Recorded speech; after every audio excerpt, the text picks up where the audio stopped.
अस्सलाम वालेकुम, आप देख रहे हैं PA न्यूज HD और मैं हूं आपके होस्ट सादिया बतूल।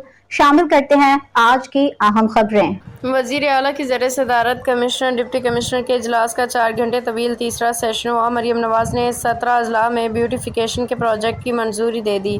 अजला के ब्यूटिफिकेशन फंड्स फराहम करने के लिए इकदामात की हिदायत की। 17 अजला में इंसदाद तजावुज़ात ऑपरेशन ब्यूटिफिकेशन प्लान बारे आगाह किया। वज़ीर आला मरियम नवाज़ को अजला के सालाना तरक्याती प्रोग्राम बारे ब्रीफिंग दी गई। वज़ीर आला मरियम नवाज़ ने अजला के डेवलपमेंट प्रोजेक्ट का तफसीली जायज़ा लिया। मरियम नवाज़ ने हाफिज़ाबाद, रावलपिंडी और नारोवाल के डिप्टी कमिश्नर्स को एजाज़िया देने का ऐलान किया। मरियम नवाज़ ने कहा कि सूबे के तमाम बड़े शहरों को इलेक्ट्रिक बसें फराहम की जाएंगी। वज़ीर आला मरियम नवाज़ का इलेक्ट्रिक बसों के चार्जिंग स्टेशन बनाने का हुक्म दे दिया। मरियम नवाज़ ने पोस्टर, बैनर्स और पैनाफ्लेक्स पे पाबंदी हर सूरत यकीनी बनाने का हुक्म दिया। पंजाब भर में रोटी की असर सरकारी नर्ख पे फ़रोख्त यकीनी बनाने का हुक्म दिया।